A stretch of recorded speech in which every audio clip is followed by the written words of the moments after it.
Hello and welcome to the show. Can you even imagine a day without music? For us, music is everywhere, but for artists, music is everything. And Isaac Hayes III can tell us why.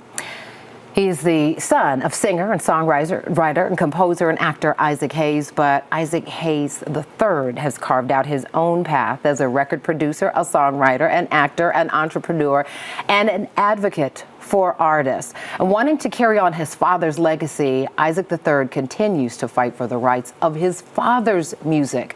Welcome to the show. It's a pleasure to have you here. Thank you for having me. And this is a long journey for you. We have watched you for years go through this process. Yeah. How did this start for you? I learned about copyright termination from a friend of mine who was actually going to help us do it, which means basically when an artist writes a song, there's a period of time that it belongs to a publisher, and then that time expires. And so for my father, that was 56 years for a lot of his music. And so songs he wrote in 1963 started to come back around 2017, 18, 19, and so on and so forth. And so I wanted to terminate those rights because he never got a chance to actually have ownership of his music. And so that's millions of dollars. Absolutely. Did he talk about that? Was there ever conversations between the two of you about how frustrating that was? He was deeply pained by that because he lost the rights to his music a year before I was born. And in the era of sampling, which came along in the late 80s, you know, that made $60-70 million that he never saw, our family never saw. Right. And so, and clearly, just has to be one of the most sampled artists of all time. Absolutely. And then between commercials and everything, is in every commercial space, we hear your father's creations. Absolutely.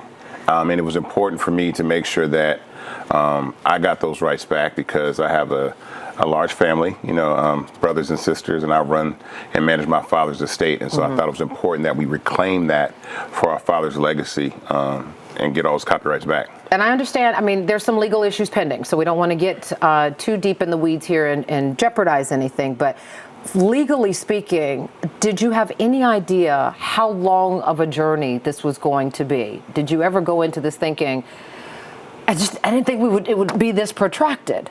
No, because honestly, there's not anything really to be concerned about. It's just a term. You have to file these notices with the Copyright Office in enough time to then reclaim the copyright. And so we're in the process of, we've captured everything from 1963 to 1969, and we just filed notices from everything from 70 to 77.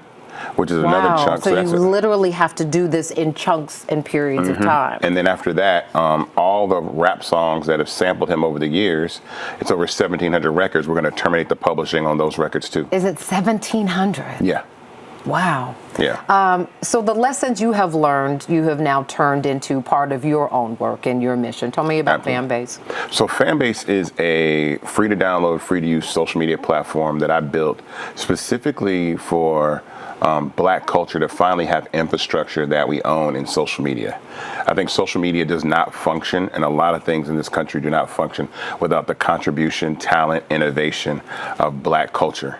And so this is beyond music. This is content creators this is across social the media. board. So this is think of someone taking Instagram, TikTok, YouTube, and X and combining it into one app, and then allowing people to use it for free, but also if they want to have subscribers and get tipped and invest and actually have equity in the platform. So what is the first of all, why did you do this? I mean, I think it's obvious, but why did you? It feels like you're trying to sort of correct some things for the next generation. Yeah, I mean, well, these platforms scale to be hundreds of billions of dollars. Meta has a market cap of $1.9 trillion.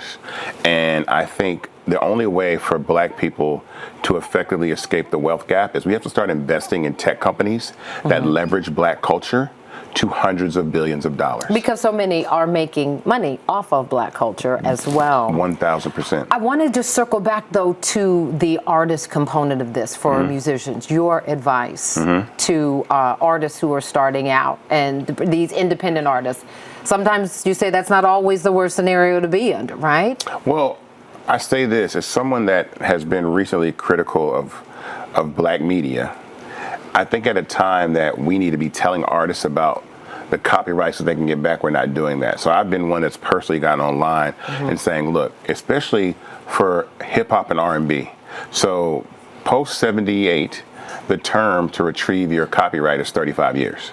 So think about this. If someone wrote a song in 1990, so if you think about all the rap music and R&B music that was coming out in 1990, Sure. you know, you're talking about Bill Biv DeVoe, LL Cool J, all these artists, they can terminate the publishing because it's 2025 and it's 35 years later.